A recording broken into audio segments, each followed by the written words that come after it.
is an outside event. Security is strictly enforced. This is presented by 95.7 The Fall, selling teas and powered by the gas station. Get your tickets at eventbrite.com or 957fmtheboss.com, LaFleur Fashion, Advanced Tax, or Daily Package Liquor.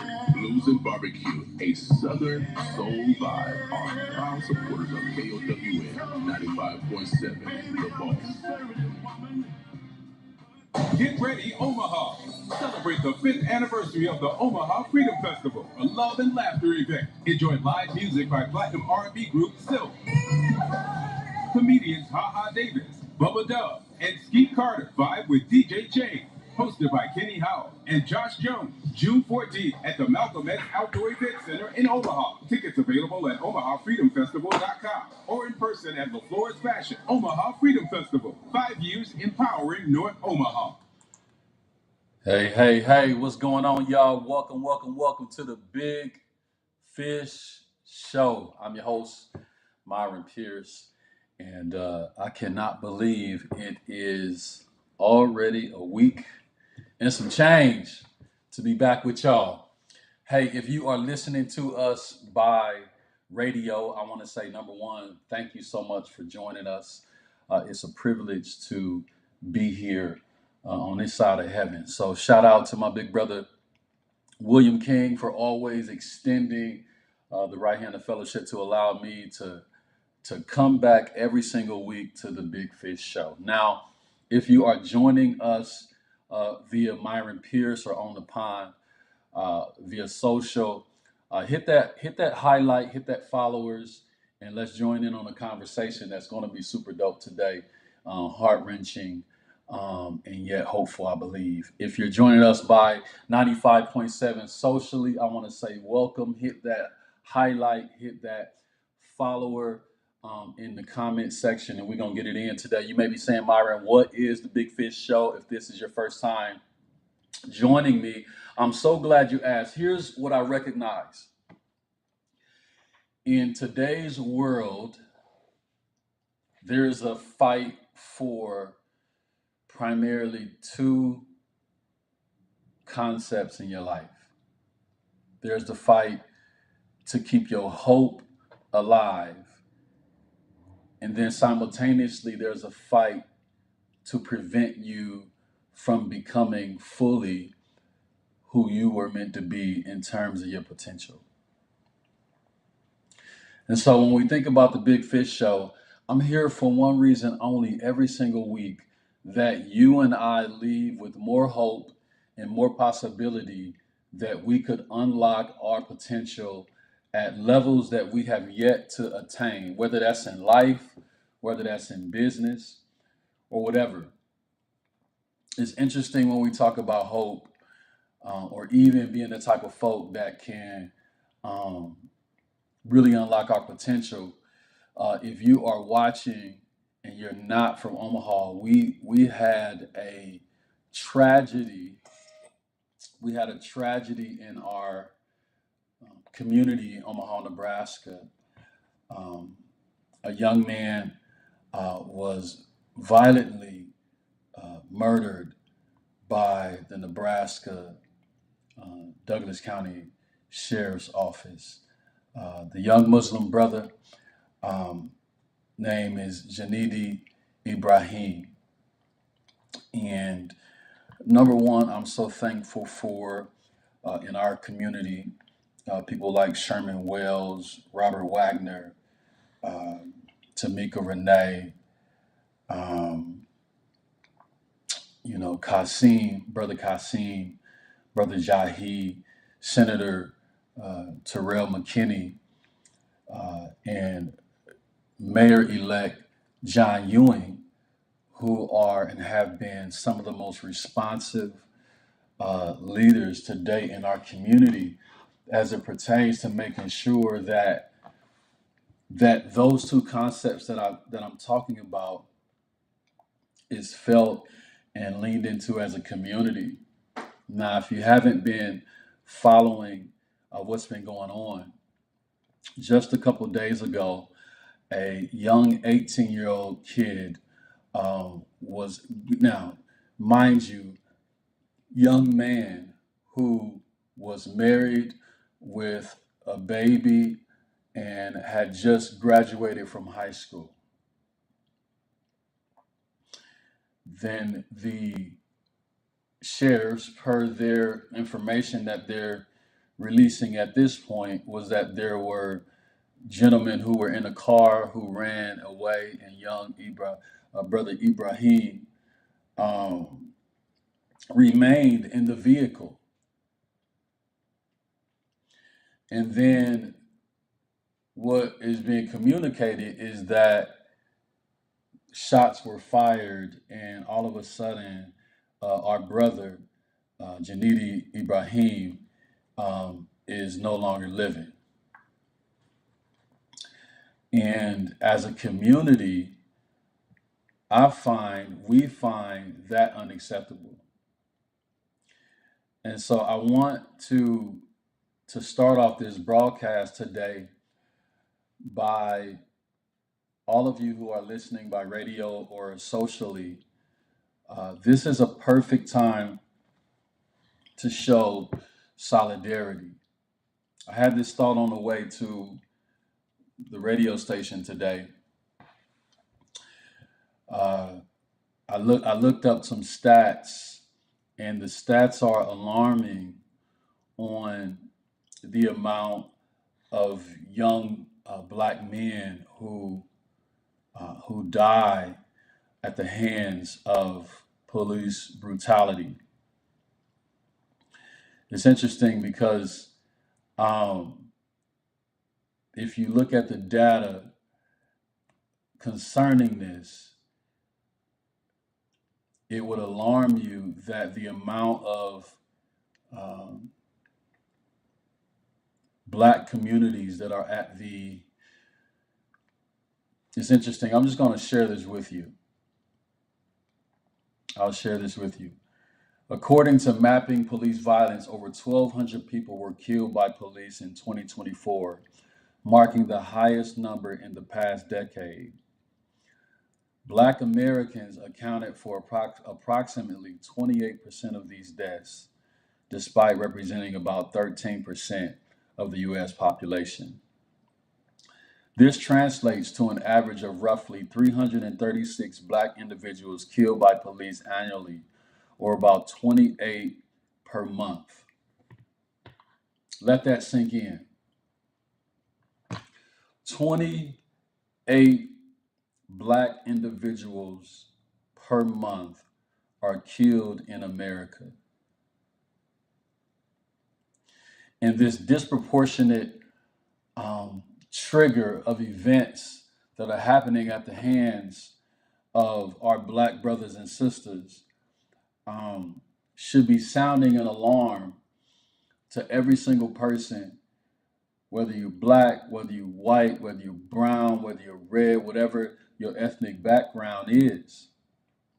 King said it well, essentially, when he said a threat to anybody is a threat to everybody. It's, being a former pastor, it's very alarming sometimes when, people of faith don't step up. And I'm not indicting anyone, because one of the greatest leaders in our city right now, who I believe is one of the most humble men, in my opinion, leading the way as an example of what I'm talking about, he's exemplary, is Pastor Gary Ballard. And he puts his money where his mouth is, and he puts his action where his heart is. And I've been camping out there lately, and today, he's been on this series, called Faith Clinic. And it got me really thinking about, how it's paramount, no matter what your faith background is, that solidarity in times like this, where another young black man is no longer with us, Let that sink in. And you say, Myron, what are the implications of that? Number one, is obvious that a two-parent household is always better than a one-parent household. And so when you take the life of a young man without even releasing the footage to show transparency and vulnerability, then it creates more distrust between the community and public servants. And I know something about trust. You can build it, but if you do something to threaten it, it's hard to rebuild it. And I believe that there are people within both departments, the sheriff department, the Omaha Police Department. I know different public servants who are amazing. But I heard somebody say something the other day about this. Where are we in every domain? Where are we? Because a threat to any of us is a threat to all of us. And that when our kids witness this type of violence, let me tell you how close this hits to home. My kids live around the corner from where Janidi Ibrahim was murdered.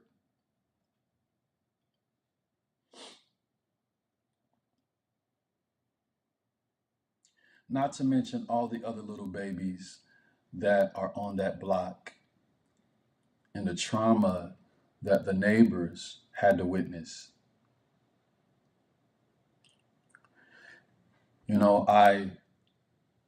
I had the privilege of attending the prayer service yesterday and to sit in on the solidarity and unity in the Muslim Brotherhood and how they prayed and showed genuine love and concern and how they dedicated this young man's life back to God. And I stood in the back, humbled, but confused and angry and hurt because my son is just 4 years younger than Brother Ibrahim. Your son is just 4 years, 3 years, 2 years, 1 year younger than Brother Ibrahim.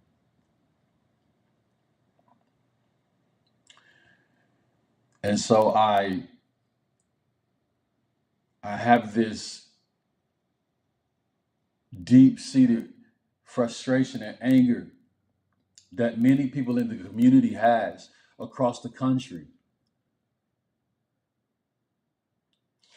And the beautiful tapestry woven through this traumatic event are the faceless people behind the scenes and in front of the scenes. U-turn, Brother Kasim, Brother Sherman Wells, Sister Tamika, Brother Wagner, and all the other voices, Brother Leo, Brother Chrome, all the voices, these grassroots voices that are standing up. And here is the invitation. And I know that we're talking about something that has a lot of gravity to it right now. There's a lot of gravity because right after that, Brother Ibrahim's cousins were pulled over by the police. So there's a lot of gravity to this, and people are grieving and hurt, and there's a level of injustice that the community we feel.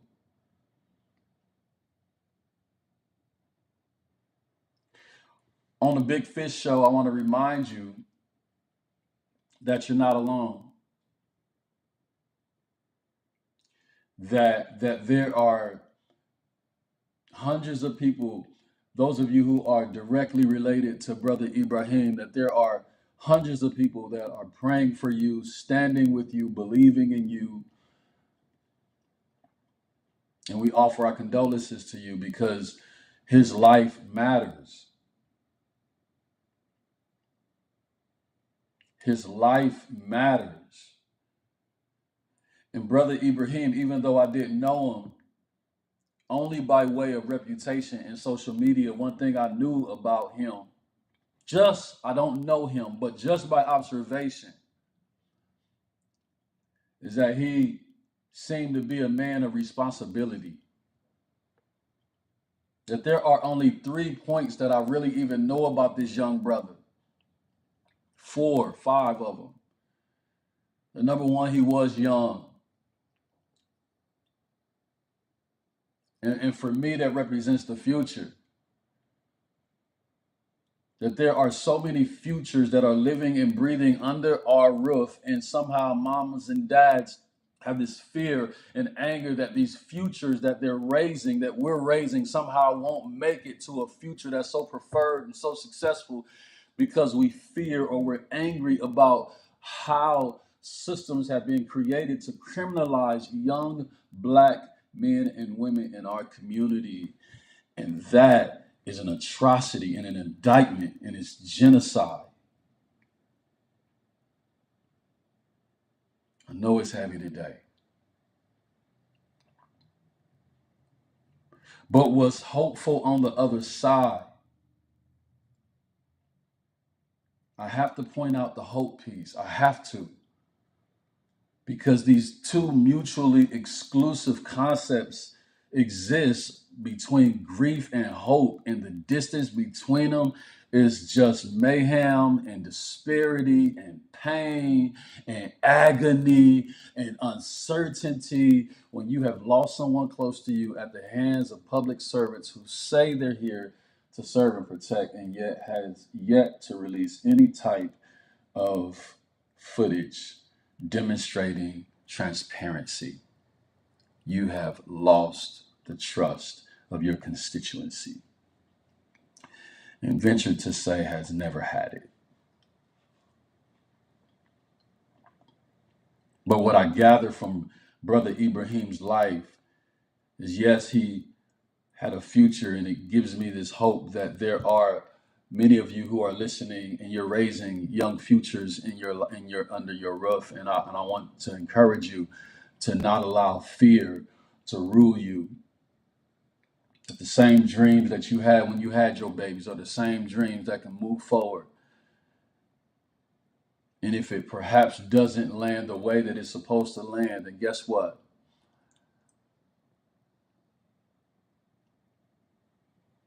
The pain of loss is what we all experience. And my prayer is that you'd have people around you to walk with you and to remind you that you can dance again, you can laugh again, you can smile again, and yet you have every right to grieve as long as you need, especially in a case like Brother Ibrahim. The second most powerful just thing that I've noticed about this brother and his death through social media is he graduated. Do you know, in this day and age, the pressure that young people face? The mental health issues that is cascading within the institutions of academia in a way that is going unnoticed, because 6 out of 10 Americans don't even admit that mental illness and disorders are right up under their roof.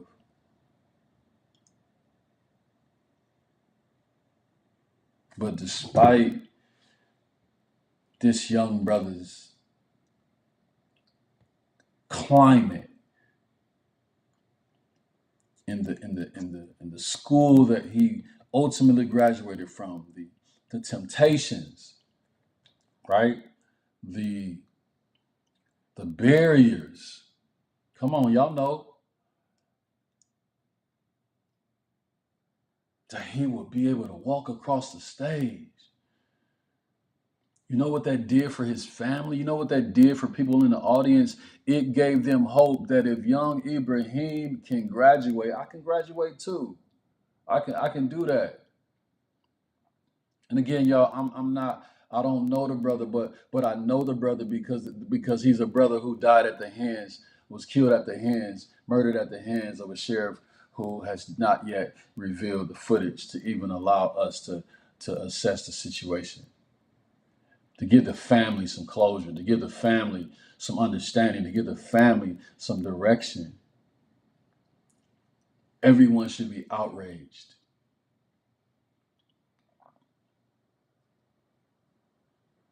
But the little glimmer of hope I'm seeing as his life has been highlighted in the metro and beyond the metro is this young man knew how to get it done enough to cross the stage. I think we can draw hope from that. I think the family can draw something from that, even in the face of grieving. And to the family of Brother Ibrahim, we're so sorry that this happened to him. He didn't deserve this. He didn't deserve it. Come to find out through pictures and videos as they've been shared that he also has a child. As a child, and he was married, right? All these wonderful, beautiful, amazing accomplishments at just 18. At 18, says that this young man was set up to do something and to continue something so powerful that his life was cut short. But I'm here to say today that a life cut short is not a life that will be looked over. And that I'm seeing all the beautiful, amazing leaders like Precious McKesson and other people who are sharing to release the tape and stand in solidarity. It's in those moments that we recognize our power. It's in those moments that we see how powerful we really are.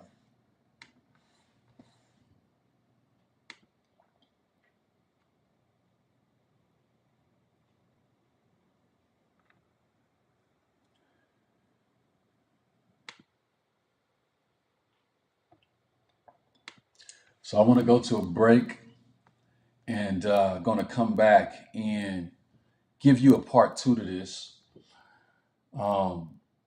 There are various ways that you can help with the family. I'm going to see if I can pull that up here.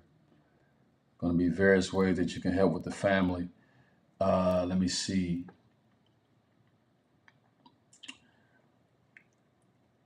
If you would follow Anissa Khalib, or follow Sherman Wells or Brother Kasim on their pages, you can find more information. Also, if you want to make a direct contribution to his daughter, you can Cash App AYYANAY. AYYANAY. So we're going to go to a quick break and then we'll be back with you.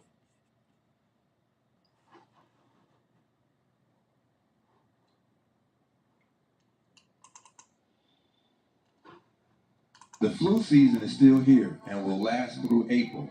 COVID-19 is still infecting people daily. Vaccines are safe and effective. They are carefully designed to keep us alive. Taking the vaccine is extremely wise. Get vaccinated if eligible as soon as you can. This message is brought to you by the Creighton University Center for Promoting Health and Health Equity and supported by an agreement from the Center for Disease Control.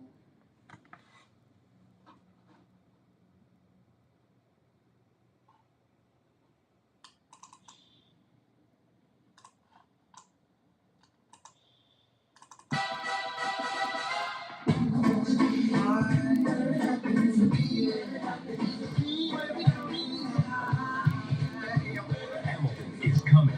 Get tickets today for the Tony, Olivier, Grammy, and Pulitzer Prize-winning musical.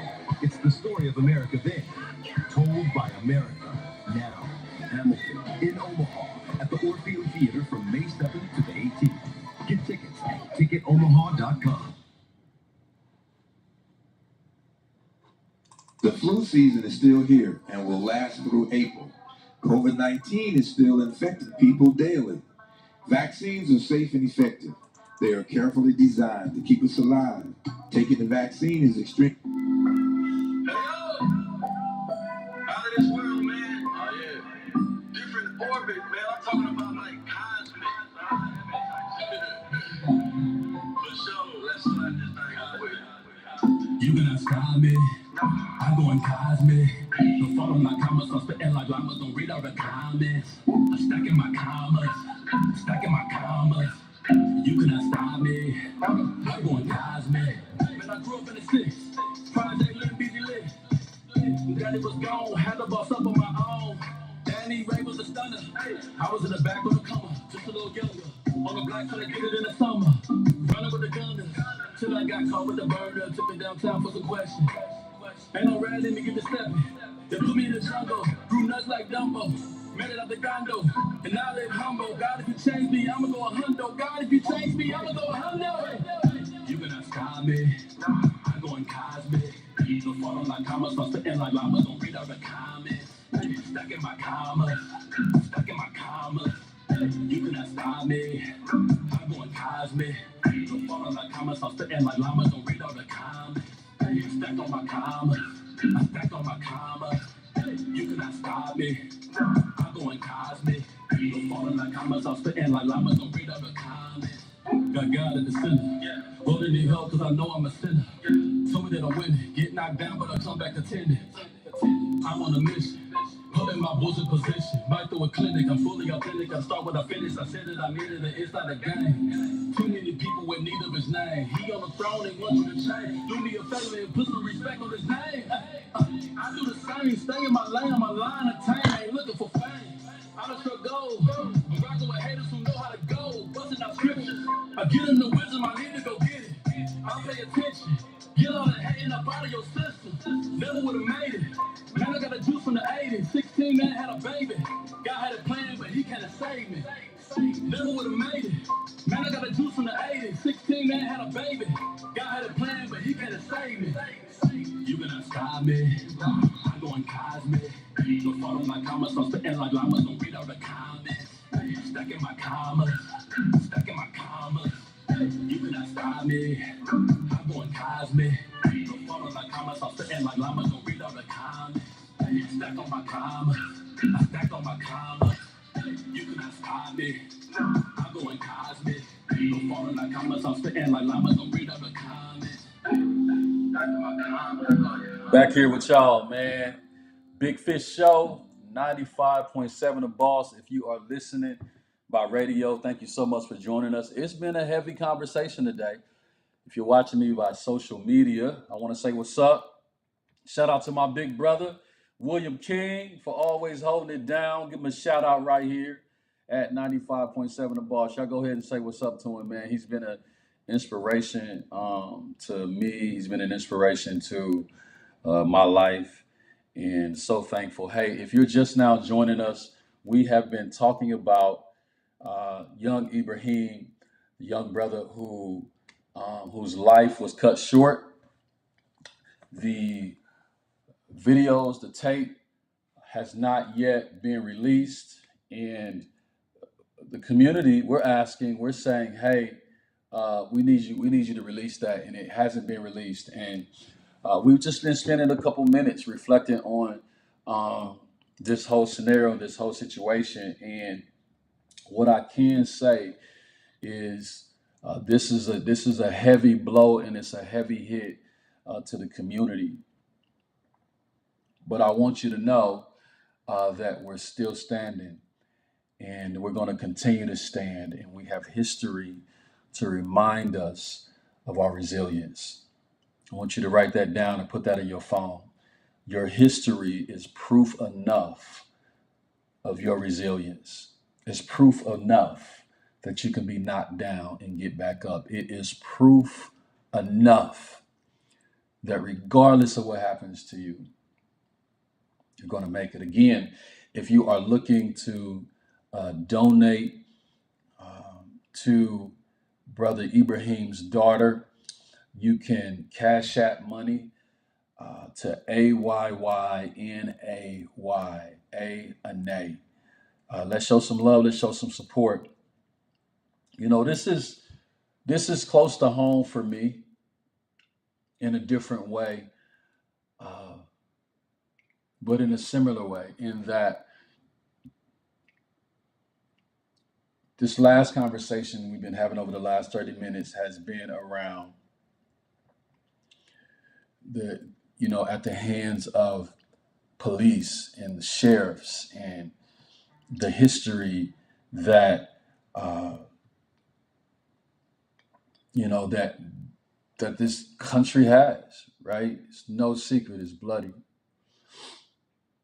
And the symptoms of this history has created a mammoth of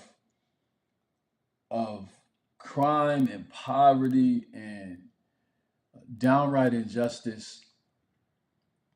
Our kids are killing each other, and we're headed down a path that is destructive, and yet I believe there's hope. Just 2 months ago, I was shot. Just 2 months ago, I was shot. And all I could think about today was, man, I shouldn't be here. And feeling some kind of way about Brother Ibrahim. That how can a young brother, and then a young brother not make it, but an older brother make it? The scales of justice doesn't seem right. And I know many of us can relate to that. You're like, God, why did you let this happen? Or why didn't you let that happen? And that becomes a rabbit hole that's crazy to go down. Crazy. And so with the remaining moments that I have with you, just 2 months ago, some people may get tired of hearing it, but this is just 60 days ago, I almost lost my life. Out walking my dog. That's a whole nother show.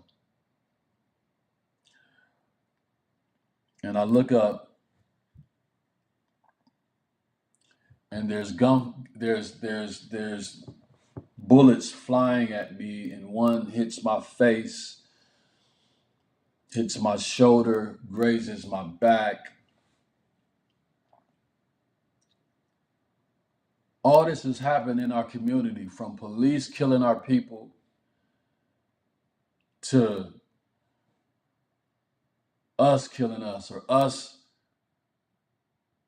bringing that type of juice to one another.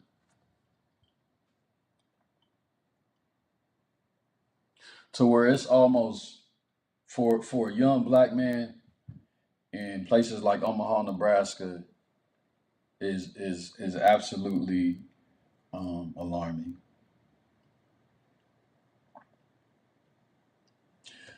So I got to thinking, a week from May 15th, so a week prior to May 15th, I'm in my car. I'm in my car and I have this thought because I'm processing all the things that had happened up until that point of me being shot. I'm like, man, I almost lost my life. Uh, my face is still numb. I have headaches. You know, all these things. My kids are going through it. You know what I'm saying? Like, I'm still trying to build my life. Like, all these things are going on in my mind, and as I am, as there, you know, like how you can allow something to just go in your mind and go in your mind and go in your mind to, if you don't address it, it can just be, you know what I'm saying? It could be like heavy on you. It could be heavy on you. It absolutely can. I understand. Anybody who's living and breathing know that if you think about something long enough that didn't happen to you, that you haven't gotten any resolve in, or you have to constantly come back to, man, like I need to process this. It could be toxic. And so I just heard plain as day, write the DAMN book. Write it. Write it. Because, you know, because at this point I'm still recovering. I see my trauma therapist and my therapist this week. It's just that, and then this Saturday or Sunday, I believe, I'm going to my mental health group. I just have to be there. Why am I doing that? I'll share that with you a little later. But I set out on this journey because I could have, like anyone, in the case of Brother Ibrahim, or in the case of me, people want answers. And if we don't handle what we want healthily, it could get out of control. And so for me, one of the most healthiest ways is for me to talk about it, man. And if you know me, I never been the type that I'm gonna talk about it. I'm gonna share it, not just for the people who need to hear it, but for my own health, my own mental health.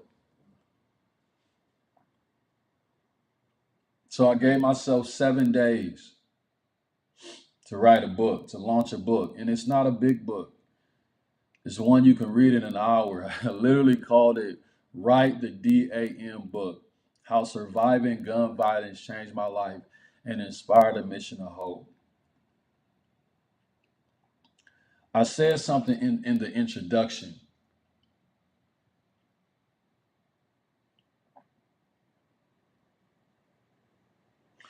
And I'm going to share a series of different quotes and share some thoughts on them that could be helpful for you.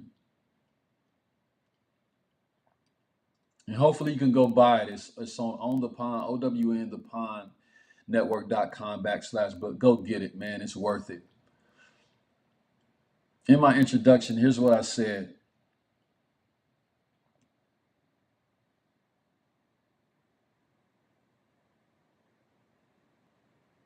This is very powerful. Before the bullet, I didn't know when I was going to write my next book. But the other day, I was driving, reflecting on what it felt like to get shot 3 times. And this thought hit me like a brick. Write the blank book. So here we are. What's crazy is just a couple of years ago, I was already at a different kind of low. I had just been diagnosed with bipolar type 1. I practically lost my business, my real estate portfolio, my marriage. Everything I built came crashing down. I had to check into treatment for 30 days just to survive my own mind. That was a dark night of the soul. And that's coming from someone who had already built something. I had started churches, I had inspired movements locally, internationally. I'd seen people healed, empowered, transformed, and still, period, I fell, period, hard. But if you know me, you know I'm the comeback kid. I've carried that title like a badge of honor, not because I'm perfect, but because I understand something most people don't. Resilience is the most valuable currency on earth. You can't buy it, you can't rent it, you got to earn it by walking through the fire and living to tell the story. You can't tell me that's not that. You can't tell me that ain't fire. I mean, you need to get on onthepondnetwork.com/book right now and get the dang book. And I came at it that way because I've heard from different people, you're resilient, you're resilient, you're resilient, you're resilient. And I'm like, wait a minute, stop, stop, stop. Wait a minute. Resilience, the only way resilience comes is you have to have lost something, gone through something, overcome something, experienced pain from something. It doesn't just come. That's what makes it so valuable. Some of you who have gone through something and you're like, well, what did I get out of it? You got out of it. Let me explain it this way. And I don't mean intrinsic value. Hear me when I say this. You became a more valuable person. I don't mean intrinsically. Everybody's valuable. That's not what I'm saying. Let me put it like this. Your stock, that's the way I want to put it. Your stock went up because you went through something, not because you are something. I'm not saying that. I'm not talking about pride. Your stock went up. Why? Because you went through something that many haven't and who many will. So it gives you an advantage in a way that you can serve somebody else.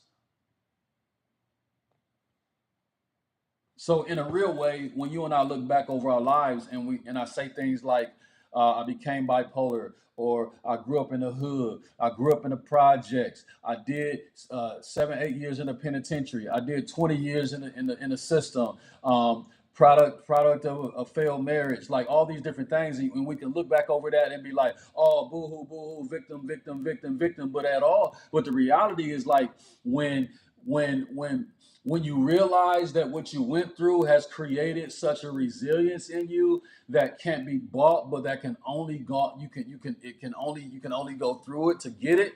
Like you realize that, like, I'm dope. I'm dope. I'm very, very dope. You're very, very dope because you survived cancer. You're very, very dope because you survived your addiction. You're very, very dope because you survived standing even in the face of someone who took the life of an innocent man called Janidi Ibrahim. Excuse me if I pronounced the name wrong, right? This family is dope to continue to stand up and bring to the forefront the releasing of the footage so that transparency can be met, that the community and the family can understand. Listen, resilience can only come one way, unfortunately. And so writing this book, let me put it this way. There is no book without a bullet.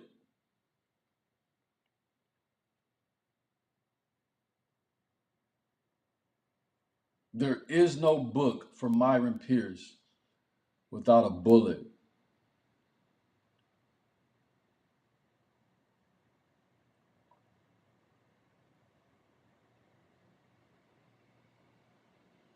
I want to read this part to you. And this is the part of the story that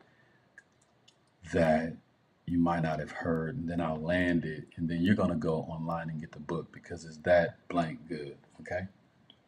And then you're going to go to Brother Ibrahim's Cash App for his daughter, Ayyanay,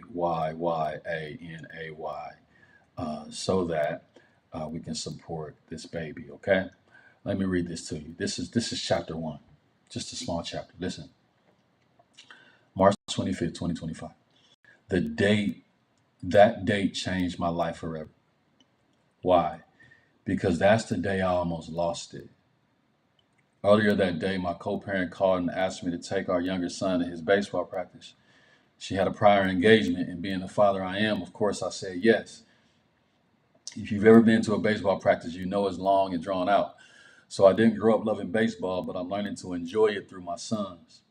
That day, I had about an hour and a half to spare, so I thought, why not walk the dog? I had just gotten a new dog, Rico, and a little ball of energy gifted to me by a friend who was moving out of town. I called up my nephew, so I dropped my son off at practice, headed home, leashed up Rico, and started walking.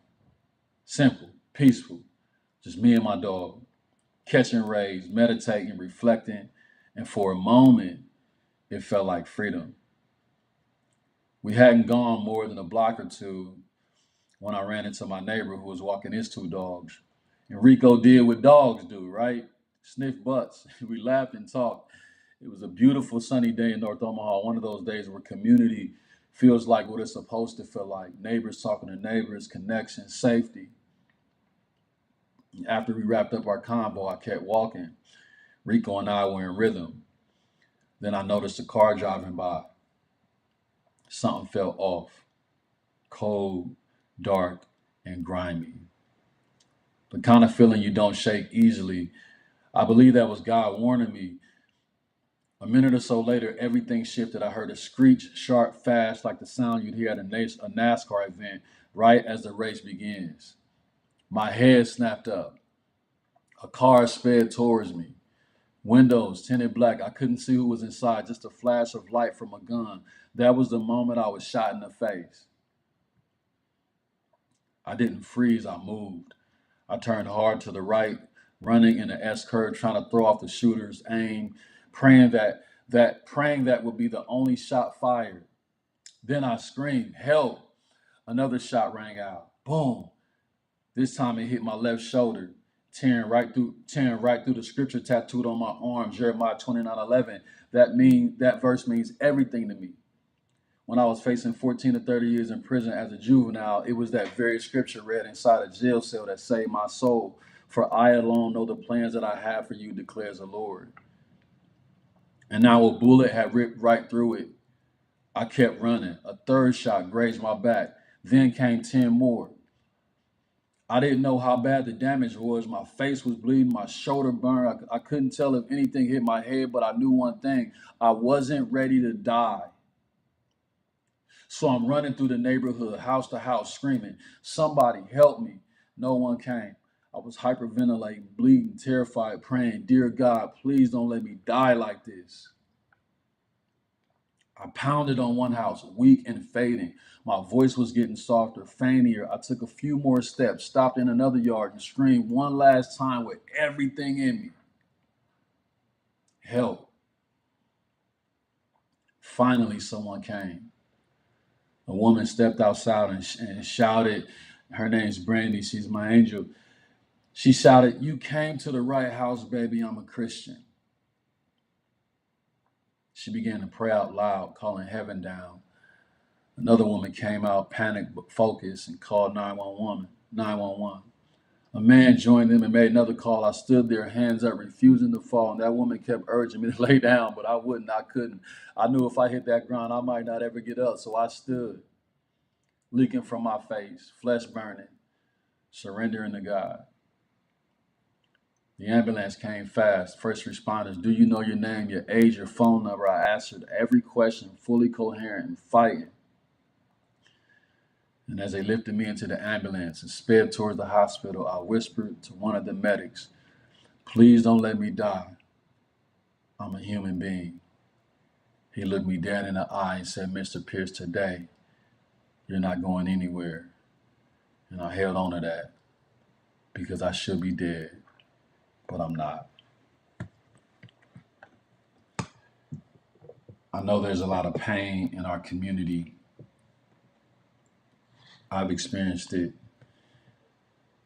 firsthand, whether it was me or somebody I love.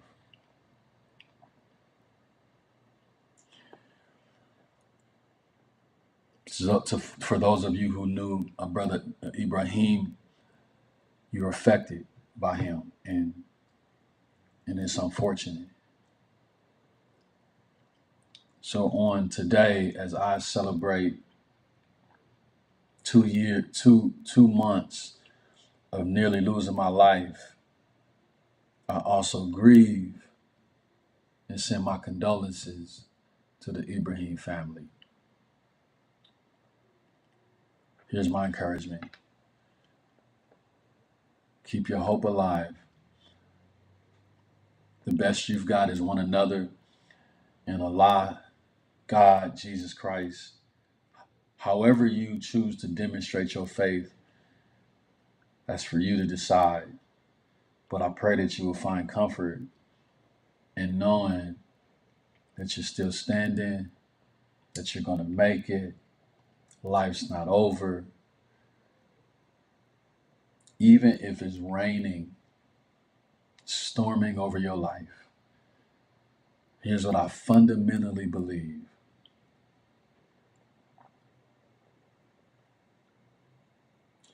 You didn't survive it just to survive it.